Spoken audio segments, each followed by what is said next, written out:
Social entrepreneurship is a new business model that combines the cash flow and technology base of a for-profit company with the heart, the passion, and the mission of a not-for-profit organization in order to bring sustainable change to the world's biggest problems.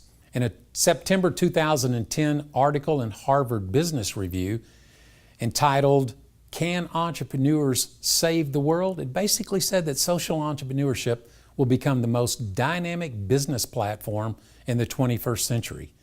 And that's for a couple of reasons. Number one, addressing the world's biggest problems create the world's biggest opportunities. And secondly, it allows the general public to participate in world-changing activities. In the book entitled How to Change the World, Social Entrepreneurs and the Power of New Ideas, it basically laid out 4 keys for successful social entrepreneurship. Number one, take on a global problem. Hey, the bigger the problem, the bigger the opportunity to make a difference in the world. Number two, you have to create an innovative new solution to that problem because what we're doing today is not working.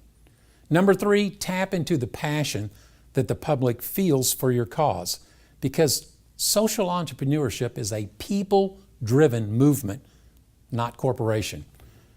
Finally, number four, find new ways of fairly compensating the people that are willing to participate, including not-for-profit organizations. So let me give you some examples of social entrepreneurship.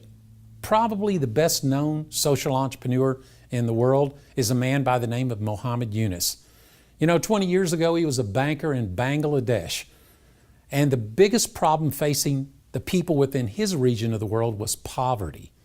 Now, Muhammad Yunus had the belief that if people had the opportunity to work their way out of their hopeless circumstances, they would choose to do that. So he went to the banks that he worked for and he said, we need to create a new loan instrument that puts people into business. And of course, that was totally rejected by the banking industry because he was talking about people that didn't have credit, didn't even have jobs, and you can't loan people like that money.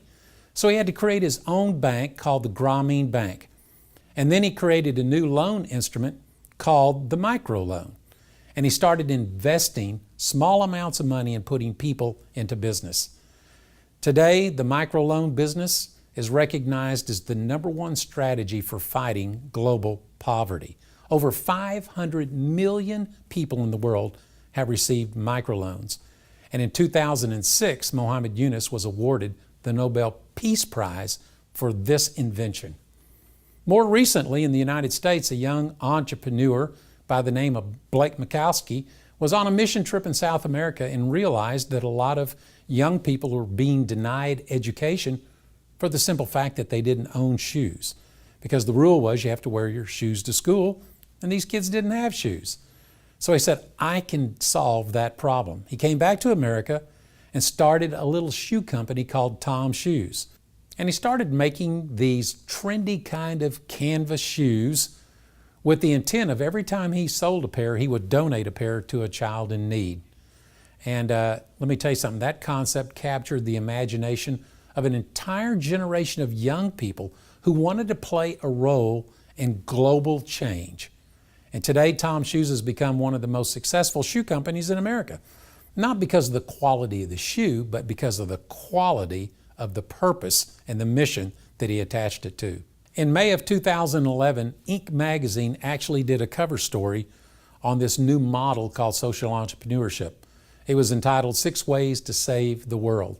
And they showed how vertical markets are utilizing social entrepreneurship to create new funding models. And the one that I was attracted to was this segment on not-for-profits with earned income. Now listen to this. It said 501c3 not-for-profits can still generate earned income, and plenty do. The National Center for Charitable Statistics estimates that nearly 70% of the $1.4 trillion generated by not-for-profits in 2008 came from the sale of goods and services. Social entrepreneurship just raises the bar on that activity by providing products and services that make a real change to some of the world's biggest problems. The key to sustainable funding for a not-for-profit organization utilizing social entrepreneurship is simple. you got to find the right vehicle. The right vehicle that brings value into the lives of your supporters. The right vehicle that is congruent with the culture of your organization.